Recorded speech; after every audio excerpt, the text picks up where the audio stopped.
He is widely published in peer-reviewed journals, including the Journal of Music Therapy, Nordic Journal of Music Therapy, and Psychology of Music. He authored Music Therapy and Mental Health for Illness Management and Recovery, which is an Oxford University Press book. And he's also a member of the research staff at the University Hospital, where he's engaged in music therapy, clinical practice, and research. And he works with adults with both mental health and substance use disorders. He served as an elected member of the board of directors for the American Music Therapy Association for the last 6 years. And so without further ado, I will go ahead and introduce Dr. Michael Silverman. And Dr. Silverman, we are, Julie and the gang up in Grand Forks are actually at a distance. So with technical issues, we'll rely on Julie and the crew up there. So happy to have you. Thank you. Great.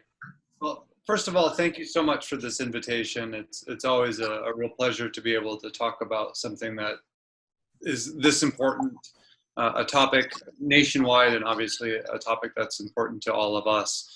Last week I was at a conference, and it was mostly music education faculty, and I got to talk about some of the addiction work that I'm doing, and you could see kind of the blank stares go across their faces. So I'm excited to talk to this audience today, because you have a much better idea of what this looks like and how this will work. So I'm very grateful. So today's, let's see, let's go to the next slide here. Okay, so the game plan for today is to give you a little bit of background about my personal experiences, and that'll help to provide a little bit of context and worldview. I'll go into a little bit of discussion about what is music therapy and the training of music therapists. And then we'll get more into the literature as far as music therapy and substance use disorders, which I'll refer to as SUD, and then some of the literature as far as MT and SUD. And then rather than giving you a specific clinical example, I'm going to give you a bunch of kind of stories and broad things about some of the work that I get to do at our university hospital. And I'm certainly happy to take questions at the end. And if you have questions, certainly during, I'm happy to answer those as well. So just let me know if you'd like to interrupt that. That is A-okay.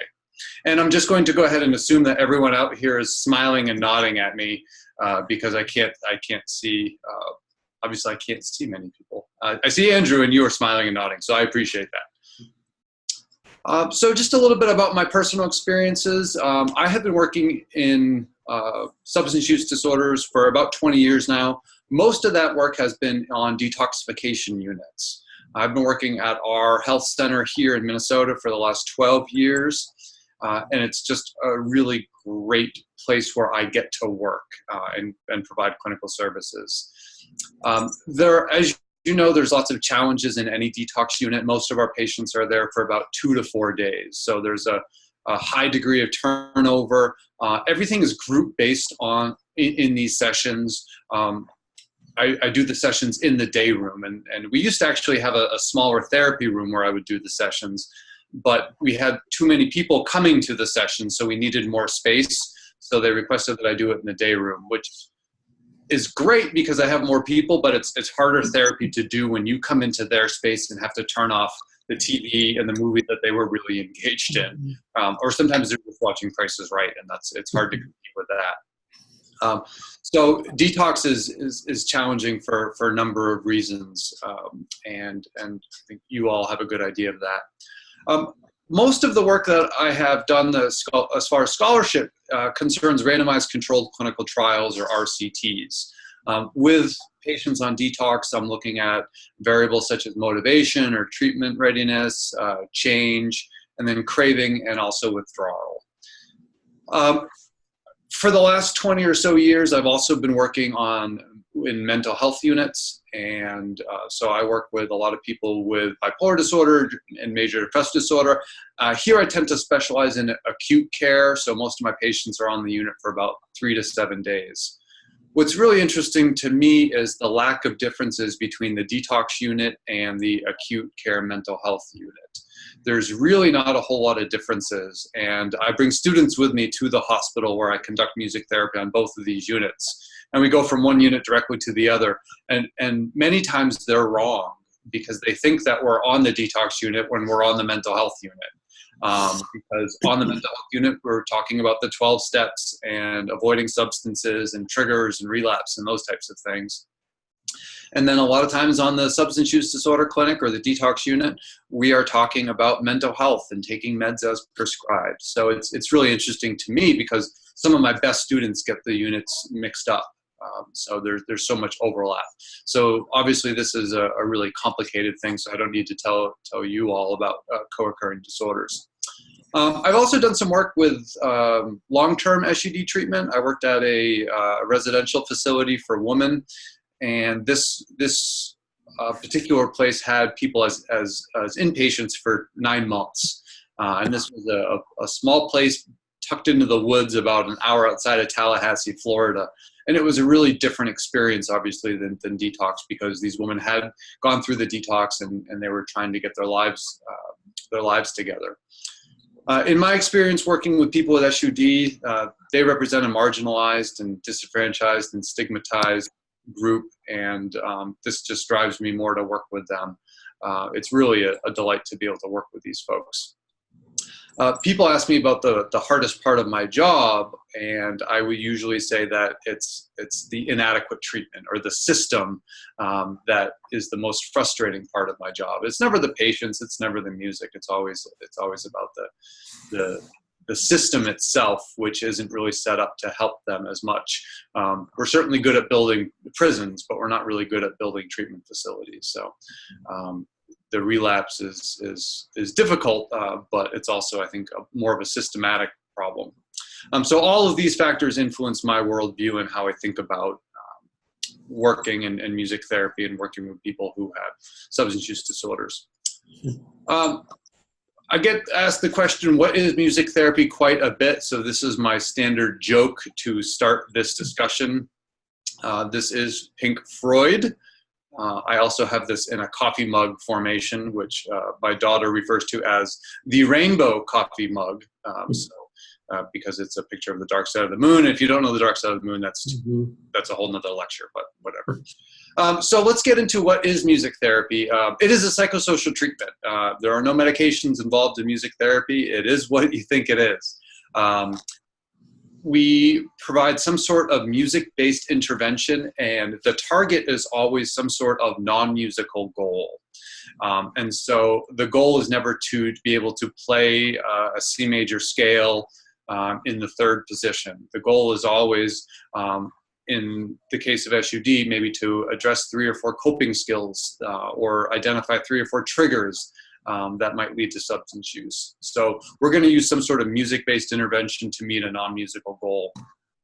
One of the cool things about music therapy is that people who, the recipients or the service users of music therapy, do not have to be musicians at all. And that's a big selling point for us. A lot of times I show up on the unit and people say, well, I can't sing, I don't play an instrument. And that is totally fine. I'm going to take care of that. And a lot of times we do have musicians, and I've worked with musicians, and a lot of times I just give them my guitar and have them help me through the session musically, and that's also really cool. One of the great things about our field is that we work with a variety of consumers. Although I specialize in SUD and adult mental health, music therapists can work in the NICU, up to hospice, and pretty much anywhere in between. So my dissertation advisor was an expert in the NICU music therapy. One of my friends is an expert in hospice music therapy. Another good friend is in the public schools who specializes in autism spectrum conditions. So we have a tremendous breadth in our field. And when there's only 8,000 music therapists in the country, you might imagine that there's a lack of research, first of all, but it's hard for us to have the depth as far as our research base goes, because we're researching so many different types of populations and so many different things that music therapy can do. It's hard for us. We have tremendous breadth, but it's hard to have that depth. We are part of the treatment team, so I'm involved in referral and assessment and treatment planning, and obviously documentation writing in the patient's notes, and developing some sort of discharge plan. So in all my hospitals, I've been an active and engaged part of that treatment plan, as most music therapists will be. So how does one become a music therapist? Well, it's at least a 4-year university program. And then during that program, we will have what we call practica, which are essentially mini internships. So the students will get about, here at Minnesota, they'll get about 160 hours of board certified supervised training while they're at the university. After they finish their coursework, they complete a 6-month clinical internship, and that internship has to be approved by our national association. And after one finishes the internship, then you can take the board certification exam. And when you pass that exam, then you get the initials MTBC after your name, indicating that you're a board certified music therapist and you can practice. This is a national certification. We do have licensure in a number of states. We have in about 8 states right now. And actually North Dakota is one of the states where we do have licensure. So that's really exciting for North Dakota. Minnesota, we are working on it. And there's, again, about 8 states have it. So you might see, after the MTBC, you might see a /L. That just means they're licensed. And the only real difference there is that this person has paid a fee to the state and taken a background check. We have all the mechanisms set up to make licensure work in all the states. It's just a matter of getting it pushed through the legislative bodies, which is a whole nother story. And I'll leave that alone. At our program in Minnesota, we're all about evidence-informed practice. We are a Big Ten university, and we believe in research.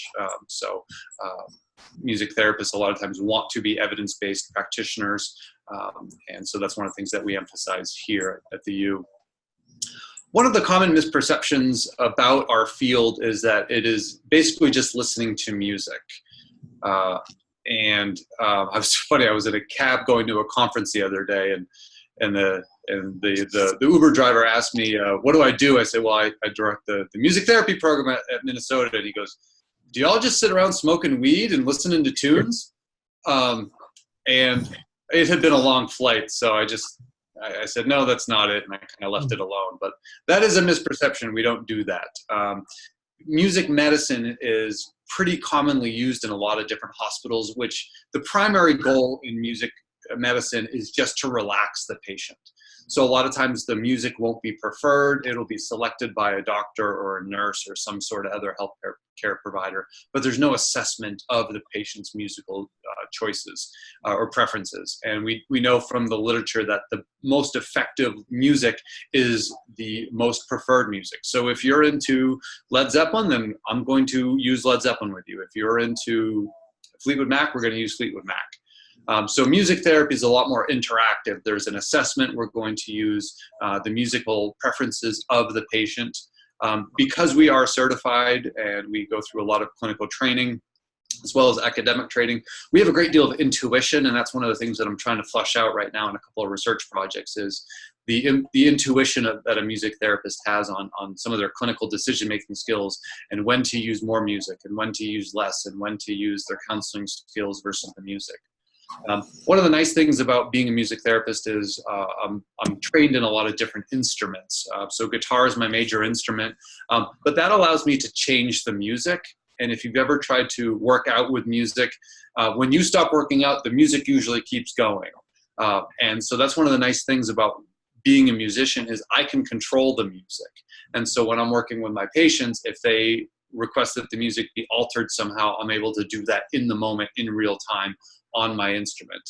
And it's not just altering the tempo, but it's also altering the timbre and the intensity. And I can create music on the spot. So that's one of the nice things about having a music therapist is they're able to be flexible within that music. Obviously, you're going to have a lot of different clinical objectives, and we're going to individualize those based on the strengths of the patient. And again, we're going to go through that formal treatment process, where in music medicine, none of those things happen. It's just about listening to music for the purposes of relaxation. So what does music therapy look like with substance use disorders? Well, in 2009, I conducted a study where I sent a survey to all the music therapists working in substance use disorders in the United States. And I got kind of the typical smorgasbord of answers whenever you conduct a descriptive survey. But what we do know is there's about 8,000 music therapists in the United States, and about 9% of those work in some sort of addiction or substance use treatment facility. The interventions that they used varied quite a bit. We tended to use a lot of lyric analysis. That was the most frequently used intervention. I'll talk about that a little bit later. A lot of music-assisted relaxation, improvisation, and songwriting. So that was the kind of the rank order, the frequency of which interventions music therapists used the most. And as far as the clinical objectives that these music therapists targeted, these also varied quite a bit. But the most frequent one was communication, coping, and then emotional expression. In my experiences in the hospital, we tend to work a lot on recovery, and recovery is a hard word to define, and therefore when it's hard to define, it's hard to measure, as you all know. So a lot of things go into that, but I think communication, coping, and emotional expression are certainly part of that recovery model. There are a number of existing systematic reviews concerning music therapy and substance use disorders. The first one came out in 2008. This was conducted, interestingly enough, by non-music therapists. And what they found is that our literature base was pathetically weak. They found that there were, I think, only 15 studies that met their criteria, and none of these were a randomized controlled trial. And most of these papers were more about descriptions of clinical practice and case studies, and kind of telling the narrative of what it's like to work with in addiction facilities. So that was a huge problem for us. In 2018, McGranahan and Linsky published a meta-analysis. This contained 5 different randomized controlled trials. And in the meta-analysis, they found a strong positive effect for readiness, motivation, and then craving. So that was good. The problems with this study is all of these papers were conducted by the same researcher. So while McGranahan and Linsky found positive results, they noted that the same researcher had published all 5 of these studies, and there were lots of similarities between all these different studies. All these studies were actually by me. So I was the one that did all those. So it's nice to have other people reviewing your work and saying that this is a problem, that we need other music therapists, obviously, conducting this type of research. Also in 2018, another study came out where they analyzed, they performed a meta-analysis and systematic review of both quantitative and qualitative papers. And what they struggled with was they said the efficacy of music therapy for SUD was very unclear. And they talked about how the heterogeneity of all the different studies and how everything was across the map. We were using different interventions. We were in different types of facilities. And this makes a lot of sense to me because, you have somebody working in detox where a patient's there 2 to 4 days, and you can't compare that study to a study that was conducted in a 9-month inpatient residential setting. There's just too many differences there. So these music therapists kind of concluded that the efficacy right now is unclear, and we need a lot more. We need more data. And there's currently a Cochrane review underway. I know the authors that are working on this, and they've been working on it for a while. And they've published the protocol, but they haven't published the actual results yet. So moving right along, as far as my approach to SUD, I think of addiction as a chronic and enduring mental health condition. There are neurological changes that impact pretty much everything and all the behaviors and cognitions and affective states that we encounter. Again, I'm coming from mostly from a detoxification unit where I do group-based. And what we know on these units is these are medical units. There's really a lack of psychosocial treatment services on detox units. I work at a really nice facility. It's a great detox unit, but all we do is basically pump them full of medicines and hope they get better, and then try to find a better place for them. And I recognize that that's the model, and that's what we do, and it's better than not having any place, but I would love to see more therapies on the detox unit.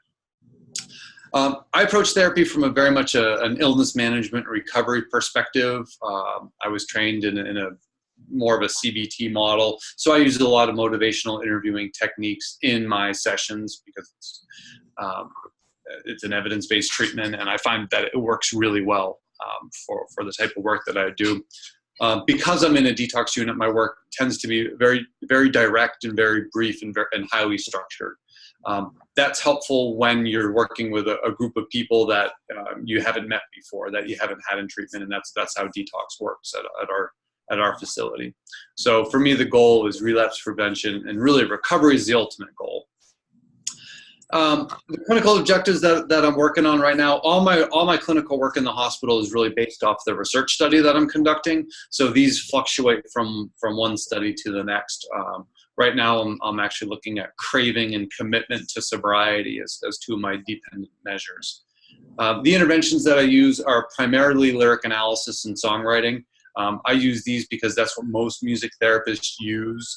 Most music therapists use lyric analysis when they're working in addiction, and we don't necessarily know why, but in looking at the data and in talking with a lot of music therapists, there's a lot of really good songs out there that already exist about addiction. So it seems like it's a good way to target that. One of the studies that I'm working on that actually I just published is about shame and guilt. And in the last 20 years or so, I've noticed that the patients tend to beat themselves up, and they feel guilt over some of the behaviors that they've engaged in, and that guilt tends to turn from adaptive guilt into maladaptive guilt, and then manifests itself in a shame, and people feeling really, really bad about what they've done, and then building walls so they don't hurt other people. It's almost this altruistic, I hurt people and I don't want to hurt you, so I'm going to build a wall. So one of the things that I've been working with is this idea of how do we talk about guilt and shame and do that in a safe place with my patients, because we do know that when you're confrontational with the patients, that's not going to work real well. So this was a study where we composed a 2-verse blues songwriting intervention, or so a 2-verse song. And in the first verse, we talked about why people with addictions might feel guilt or shame. And what I would do here is try to normalize this idea of adaptive guilt and try to differentiate the guilt and the shame. A lot of times the patients will identify engaging in behaviors outside of their value system and feel bad about it. And this gives me an opportunity to say, well, did you engage in that behavior, or did the addict engage? And to really split the addict from the self. And that's been a really helpful technique. Try to get the patients to perceive this differently and reframe it cognitively. And then I use a lot of third to first person dialogue. So I don't say, why do you feel guilty? I might say, why might people with addictions feel guilty? And the patients will often answer with in the first person and share that with me. But they don't always have to. In the second verse, we'll talk about this, really identify this as a cognitive distortion and why they should feel proud instead. So that was kind of how the framework for how I developed this study. And what I found in this study was actually there was no significant between group. This was in a randomized controlled trial, and I found no differences between the experimental group and the control group as far as guilt or shame. There were tendencies for the experimental group to have less shame and guilt than the control group, but there was a significant difference favoring the experimental condition in the pride measure, which was really interesting, that the cognitive construct, or the positive construct of pride was higher in that group. So that was a really fun study. But these are some of the lyrics that we developed. I just pulled out one of the songs that we did. And each session was 45 minutes. It was a single session, group-based study. And in the first verse, you can see what we're doing is trying to identify why people might feel guilt or shame. And so the first verse is, they call me a loser. They say I don't know how to deal. They say just stop, but they don't know how I feel. They call me a bum. They treat me like scum.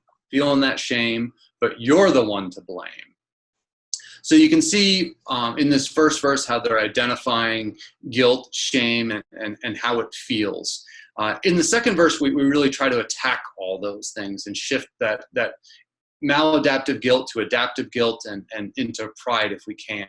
Second verse, but you ain't walked a step in my shoes. You don't know how I feel. You don't know what I've been through. Help me please beat this disease. I've been through hell, but I've got a story to tell. So again, this was a group of patients that I had never met before, 45-minute session, and we were able to come up with this. So if I have my guitar here, is that okay if I play that? So you can kind of get a feel for it. I really like using the blues as far as a songwriting tool, because the blues have a lot of structure, and as a music therapist, this helps me because I don't have to make a whole lot of musical choices, and we can really focus on the lyrics. So this song, and I haven't played this song since we composed it a couple years ago, but something like this. They call me a loser. They say I don't know how to deal. They say just stop, but they don't know how I feel. They call me a bum. They treat me like scum.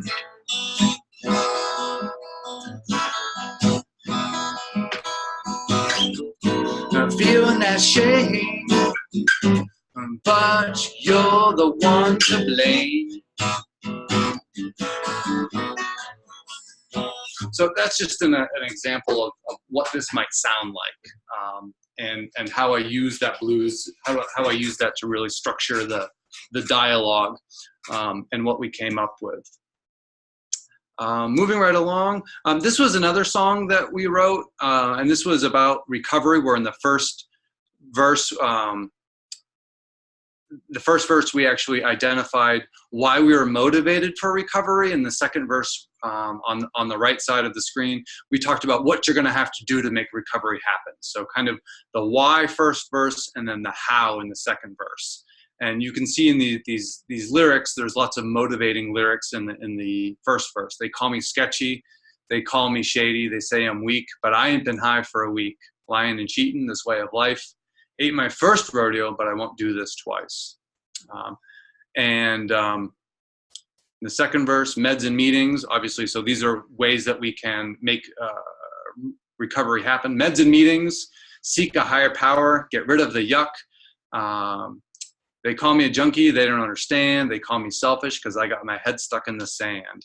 And we actually ended up titling this Them Ostrich Blues, because this idea of having your head stuck in the sand, the patients liked that idea. And so we called it Them Ostrich Blues. And anytime you can be grammatically incorrect in a blues songwriting intervention, it's going to sound more germane, and it just sounds better. Another project that I've been working on is this idea of lyric analysis. This is another intervention that we can commonly use in substance use settings. And in this study, I was targeting lyric analysis. I was using lyric analysis to target motivation and commitment to sobriety. So again, this was another RCT single session, a group of people that I had never met before.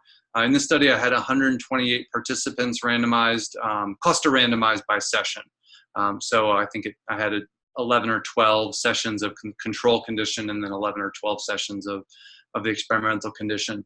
And we used the song Desperado by the Eagles. And so I played this on my guitar first, and I give out lyric sheets so the patients are able to follow along and see the words. And sometimes the patients sing with me. There's something really interesting that happens when patients actually look at the words of a song. They tend to have more of a relationship to the song. And so many times we hear music, but don't actually analyze the words or understand what the songwriters were trying to tell us. And then we would delve into the actual going through some of the words in the song, and using those words to initiate discussion about recovery, about why you're motivated for recovery, about the things that you're going to have to do to commit to recovery and to be motivated. So that was kind of one way to look at this song. Many of us, one of my favorite bands is the Red Hot Chili Peppers, and I try to work them into sessions wherever I can. But this is an example of some of the lyrics that we used in a couple of different studies that I used. Again, I didn't write this song. I wish I had. But in this song, when I do a lyric analysis, I always play it live on my acoustic guitar. And then I'll go through the song kind of sequentially. And if we look at the first couple lines, I would say to the patients, let's look at lines 1 and 2. They say, sometimes I feel like I don't have a partner. Sometimes I feel like my only friend. And then I would ask the patients about who were their partners and their friends before they came into the hospital. And a lot of times they talk about maybe the other people that were using or maybe their dealer. But a lot of times they identify this idea of being alone and having isolated themselves and not having friends or partners. So we've identified kind of their social support networks or their social networks when they were using. And then I would ask them, okay, if you've had periods of sobriety before, who were your partners and your friends while you were sober? And as you might imagine, the patients will talk about some of the different people, maybe other people they met in recovery, their friends, their family members, their sponsor, people at work. So right there, we're able to differentiate their social systems between when they're using and when they're sober. So that gives me an opportunity to discuss those. And as you can go through the rest of the song, there's a lot of lyrics that can be interpreted in a number of different ways. And that's really interesting for the patients. If you look down at line number 4, it says, "Lonely as I am, together we cry."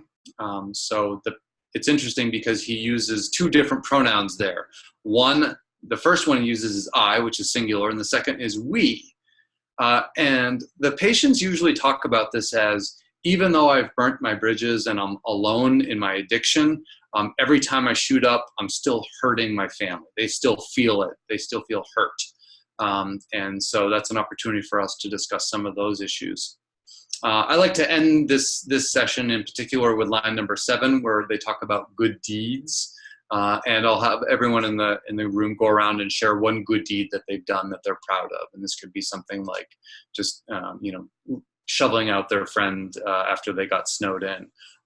And with people in detox, in my experiences anyway, they tend to be wearing, they tend to be very depressed. And when you're depressed, you're not able to see those positives. So anytime that we can talk about positive things is going to be a good thing. I was kind of within my ballpark. So I'm happy to answer any questions that you may have. And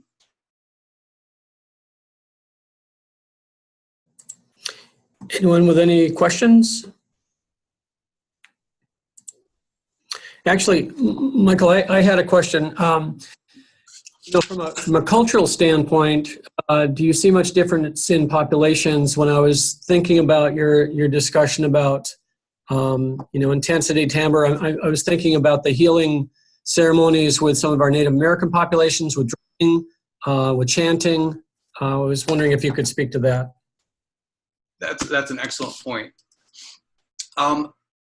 We get, on the units that I work, we have very little, it's primarily white, being in the heart of the Twin Cities. But this would be a really great area for future study, is to go onto reservations and to go into those spaces where you might have a much more diverse group of folks. What I would recommend doing in those cases is the most effective music is going to be the client's preferred music. So I would have to become knowledgeable about their music, and sometimes it's not realistic for me to interpret or to play their music or interpret their music. And so that's a really great dialogue for us to have, because the patients can actually talk to me about their music and what it means to them. And that's a way for me to develop that alliance and that rapport. One of the misperceptions about music is everyone says, oh, well, music is a universal language. And that is incorrect, because while all cultures have music, it doesn't necessarily translate from culture to culture in the same way. So I might not understand your music. I can certainly appreciate your music, but I might not understand it. And there's a lot of misperceptions culturally when you start mixing music like that. So that's why the assessment is such a really crucial part of the music therapy process, is so I can assess the patient's level of acculturation and assimilation and where they come from and their preferences. So I can give them the best experience possible. I also want to assess music that I should be avoiding in music therapy, because there might be certain songs that function as a trigger. You might be familiar with like Eric Clapton's song Tears in Heaven, and Eric Clapton wrote that for his son who died when he was, I believe, 5, fell out of a window. And so you hear that song at a lot of funerals, and a lot of people can't listen to that song. It functions as a trigger for them. So again, that assessment is going to be super important, so I can assess their culture and where they're at. Music it's a universal phenomenon, but it's not a universal language.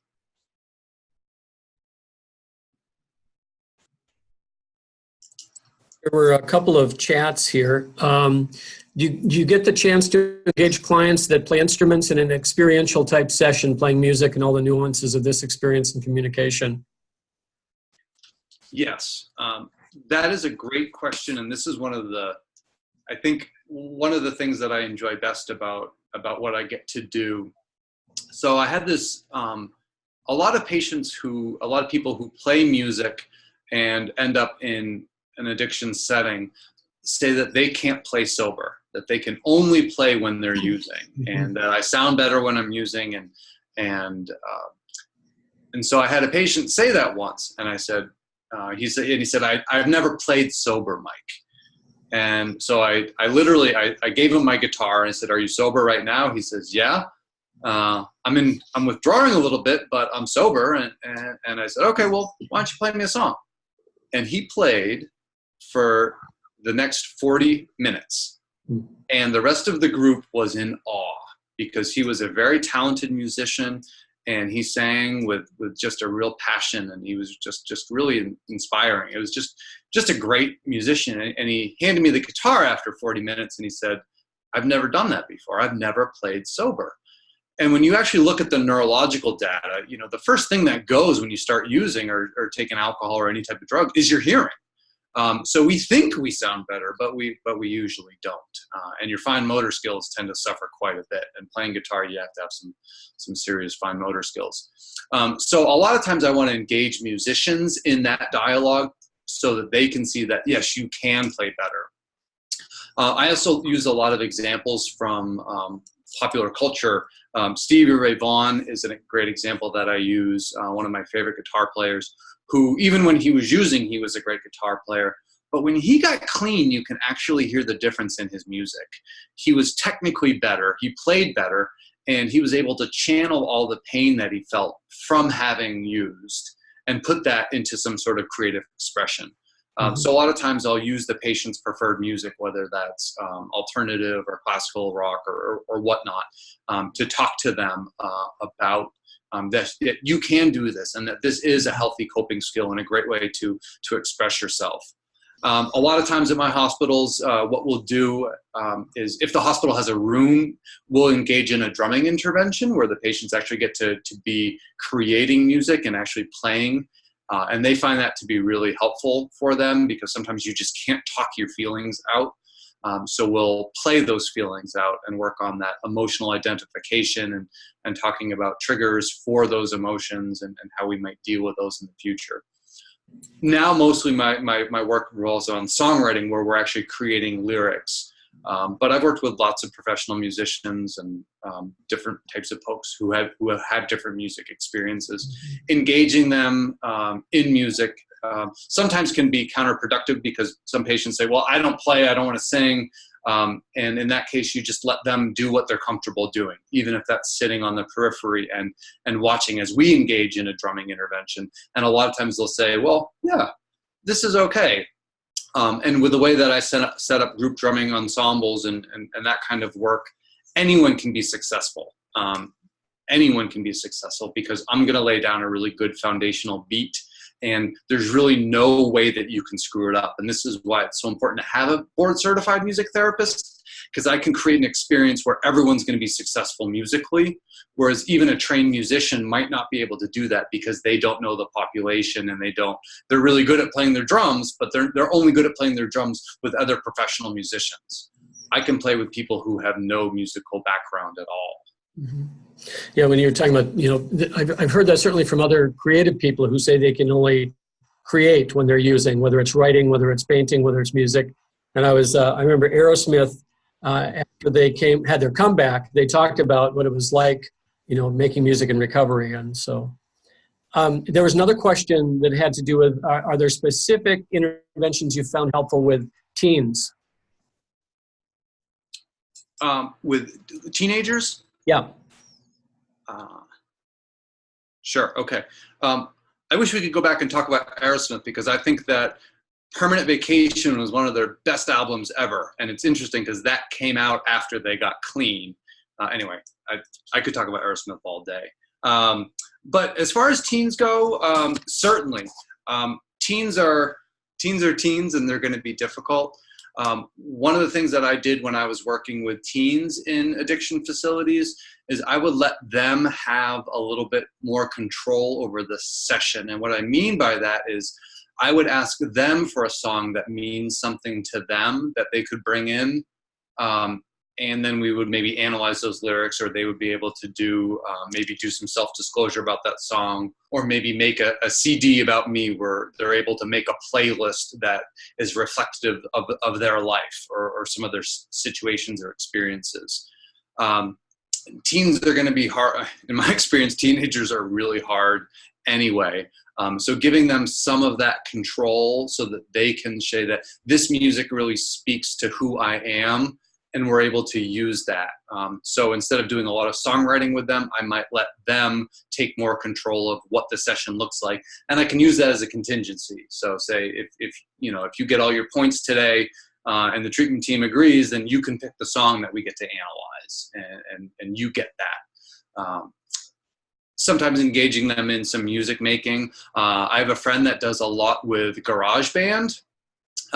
So he does a lot of composition, electronic composition, so writing raps with teenagers. I've done a lot of that in some previous jobs where I worked with teenagers, and they were really interested in rap as the genre. And so I became MC Mike, and we would do some rapping, and they'd create some instruments or some instrumental accompaniments with that rap. And rap's a great tool to use. It's hard for me because I don't rap as well as I play, but it's a really great tool, and you can fit a lot of words in there. And I've let the teenagers bring in the lyrics that they've created in their own songs, and that can be a really powerful way for the teens to connect to each other. And that's a great in for me, so I can develop that alliance. Great. One of the questions that often comes up with this group is rural nature, and you had started, Dr. Silverman, by talking about the sparsity of the number of certified music therapists. So, what would you recommend for some of the places that might not have access to music therapy? Are there any approximations? Are there any other types of therapies that you would recommend if you don't have access to somebody with, a certified music therapist background? Yeah, this is a great question. With only 8,000 music therapists, there's certainly a shortage of us. And I know the University of North Dakota has been engaged in eliminating that program, which is really unfortunate. As far as approximations go, that can be really dangerous. And I say that because I think we all know that music can have an impact on us and can touch us in ways that we sometimes need a therapist to help us kind of navigate out of that space. So I would be very careful about using other people in place of a music therapist because music can be so powerful. What I do is going to be a lot different from even a professional musician who's well-intentioned might lead a patient to a traumatic experience, and they might have a hard time they can't get out of that. As a therapist, I'm trained to help those people navigate and be safe during that moment. I would think that most music therapists would be willing to give it some sort of distance program. So if you can use kind of some sort of telehealth program, that might be an option. But we are around. There are music therapists. So I would probably look through the American Music Therapy Association, their website. They might be able to put you in touch with one who is within driving distance, and that's going to be your best bet. And what you'll find is that if you hire this person for 1 hour a week, the patients will want more. We've had great success, and that's usually the question we get. But I'd be very hesitant to recommend a labor substitute for music therapists, because what we do can be pretty impactful, and there is emerging evidence talking about how music can be used in a maladaptive manner. So we need to be careful about that as well, and that's the advantage of a board-certified music therapist who has a 4-year degree and a 6-month internship, as opposed to like a harp therapist who might have taken a weekend class. And those harp therapists are well-intentioned, don't get me wrong, but it's not the same training that a board-certified music therapist will have had.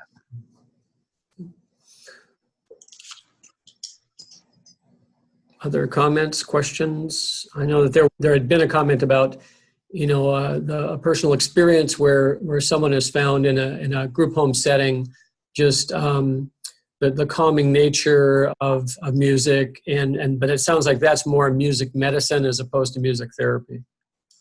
Yeah, a lot of facilities will use some sort of speaker system to play music, and that's fine and that's great. But that can also, but that's not music therapy. That's using music for relaxation, or a lot of times it's used in medical hospitals, wherein the doctor will say, well, listening to Mozart makes you smarter, so let's put this on and relax you, and it may relax them, and that's fine. But there's no assessment, there's no follow-up, there's no data taking. It's not the same as music therapy. You're going to get a better response with a live music therapist playing live music. We know that from the literature. One of the questions that came up was also, so you'd started by talking about there's certification, there's licensure. When you were talking about,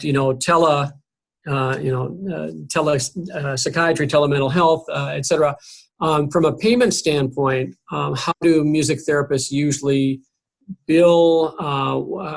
Do the healthcare entities end up just hiring without the reimbursement? How does that usually go? Good question. That varies considerably, obviously state to state, and then also from clinical population to another. So in one of my previous jobs where I worked at the substance use facility, it was all Medicare, Medicaid, and they were essentially funding the music therapy services. And one of my friend's positions is actually entirely grant funded. And so people wrote a grant, got the grant, and they're able to fund music therapy. And that's fine, but usually that grant money will eventually run out. Right. When Medicare and Medicaid money run out, then, well, that's a whole other set of problems, I guess. But sometimes we also bill insurance for it as well. And that's why that licensure can be help patients get access to services when we are licensed in the state. So it really just depends. It works differently in the schools versus in hospice. Hospice music therapists are able to tap into that $90, $95 a day that's allocated. So we're able to use that money to pay for our sessions. So it really just depends on the specific the facility and how they're going to go about doing it. We can bill for CPT codes, so a lot of times we'll use some sort of some group-based psychoeducational or relaxation type thing where we're billing for that. It just depends on what other types of. It also depends on what types of treatments the other types of treatments the patients receive. Because as you know, we can only bill for one CPT code per day. So that's also going to be dependent on what other therapies or psychosocial treatments those patients are receiving. So there's a lot of factors that come into it, but if you're creative enough and persevere enough, the best way to do it is get in touch with the billing and the coders in the specific facility. And that's where we've had our best luck, is going right to those coders. Great. Any other comments or questions? It looked like Dr. Faust was trying to say something, but I didn't hear anything. So you're not audio, no audio. Yeah. So if there are no other comments or questions, I want to thank our presenter. And for the participants, please fill out your evaluation as well as your post-test and send those in and make sure that you sign your site's roster. And Julie can collect those. And Julie, do you want to say anything about upcoming presentations? No, I don't really. Just, a reminder that we have one again the second week of April. And I don't know, Andy, do you feel that we have a little bit of time to run over his case or? Oh, yeah. I'm sorry. Please do. Dr. Silverman, if you want to present your case. Oh, I didn't have, I apologize. I think there was a miscommunication about Okay.